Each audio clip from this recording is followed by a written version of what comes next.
जी हाँ, राशिफल बताने वाली सेंटेंसेस हैं ये, और कौन सी राशि ली गई है इससे तो मेरे ख्याल से हमें कुछ ज़्यादा लेना देना नहीं है। हमारा जो पर्पज़ है यहाँ पे वो सिर्फ ये है कि जो सेंटेंसेस राशिफल में इस्तेमाल होती हैं इंग्लिश में, वो हमारी रोज़मर्रा की ज़िंदगी में कितनी अहमियत रखती हैं, और अगर ये सेंटेंसेस हमें बोलना आ जाएँ तो हमारी इंग्लिश में 4 चांद लग सकते हैं। Your recent achievements are likely to add to your career profile. A raise in salary is foreseen and will help you realize your dreams. You will be able to raise a loan to buy the property that had caught your fancy. So guys, let's begin with sentence number 1. Sentence number 1 है Your recent achievements are likely to add to your career profile. तो ये जो sentence कही गई है कि your recent achievements are likely to add to your career profile, तो जो भी आपने हाल फिलहाल में उपलब्धियां हासिल की हैं वो जुड़ने वाली हैं आपके करियर प्रोफाइल में। तो दोस्तों यहाँ पे सबसे पहले हमें प्रोफाइल का मीनिंग समझना है। प्रोफाइल का मतलब होता है खाका, रूपरेखा या फिर चेहरा। सो दोस्तों सबसे पहले आपको ये करना है कि इसका ट्रांसलेशन अपने दिमाग में रखें, और जैसे ही ट्रांसलेशन आपके दिमाग में रह जाता है तो इंग्लिश भी पीछे पीछे चल के आने लग जाएगी। सो दोस्तों इसी तरह से आप ये सेंटेंस 3-4 बार 5 बार दोहरा लें लाउडली बोल कर, जिससे कि आपकी स्पीकिंग में भी इम्प्रूवमेंट आएगा।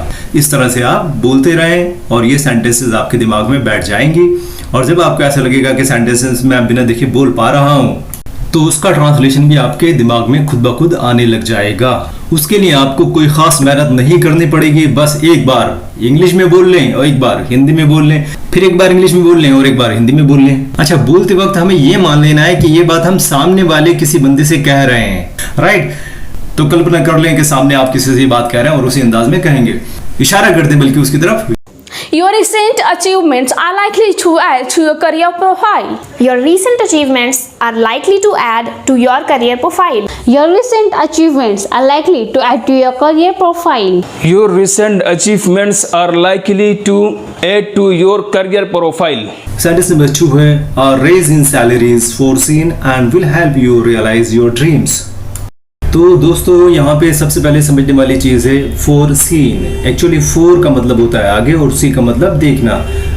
तो ये फोरसीन हुआ जो कि वर्ब की थर्ड फॉर्म हो जाती है, और इस फोरसीन किया गया है तो इसलिए ये पैसिव हो जाता है प्रेजेंट इंडेफिनिट का। तो मीनिंग निकलता है सैलरी में बढ़ोतरी की तरफ आगे अंदाज़ा लगाया जाता है, और ये बढ़ोतरी आपके सपनों को साकार करने में मदद करेगी। तो इस सेंटेंस को भी पहली सेंटेंस की तरह कई बार आप दोहरा लें, इंग्लिश में भी और हिंदी में भी, तो फिर दोनों सेंटेंसेस आपके दिमाग में बैठ जाएंगी। हूबहू वैसे ही करना है जैसे हमने पहली सेंटेंस में किया था कि 2-3 बार हम इंग्लिश बोल रहे हैं। जब इंग्लिश हमारे दिमाग में बैठ जाएगी तो ट्रांसलेशन भी खुद ब खुद हमारे दिमाग में आएगा। फिर उसके बाद ट्रांसलेशन को सोचते हुए इंग्लिश को बनाना भी आ जाएगा बहुत ही आसानी के साथ। A raise in salary is foreseen and will help you realize your dreams. A raise in salary is foreseen and will help you realize your dreams. A raise in salary is foreseen and will help you realize your dreams. A raise in salary is foreseen and will help you realize your dreams. Sentence number 3 है You will be able to raise a loan to buy the property that has caught your fancy. आप loan उठा पाएंगे उस property को खरीदने के लिए जिसने आपकी कल्पना को पकड़ रखा है। तो यहाँ पे फैंसी का मतलब होता है कल्पना वाली सोच, यानी ऐसे डिज़ाइन वाला मकान जो आपकी कल्पनाओं में, आपकी सोचों में है। सो दोस्तों प्रोसेस वही होना चाहिए सीखने का कि आप लाउडली बोल करके इंग्लिश पढ़ते रहें और बिना देखे बोलने की कोशिश करें। आप देखेंगे कि इंग्लिश में तो सुधार हुआ ही हुआ है, आपका ट्रांसलेशन भी बहुत ज़्यादा मजबूत हो जाएगा, और यही सेंटेंसेस आपकी बाहर की ज़िंदगी में सहायता करने वाली हैं। जब आप बाहर इंग्लिश बोलेंगे तो यही सेंटेंसेस आपके मुंह से इसी तरह से निकलने लग जाएंगी। You will be able to raise a loan to buy the property that had caught your fancy. You will be able to raise a loan to buy the property that had caught your fancy.